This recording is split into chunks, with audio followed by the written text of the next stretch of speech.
嘅話咧，如果你話驚險刺激嘅話，我試過就係喺觀塘繞道啦，嗰陣時係翻夜嘅，咁即係夜晚大概可能係8點零，我唔記得咗 exactly 個時間啦。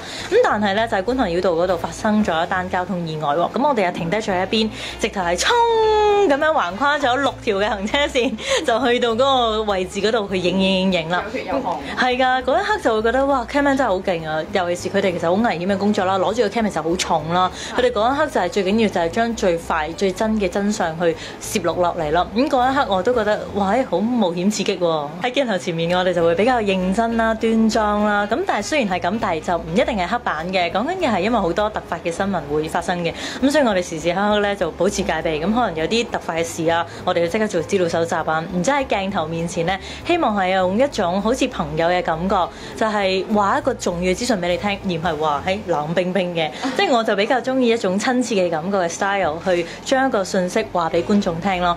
咁喺鏡頭背後咧，我真係傻傻地嘅。傻啲咩咧？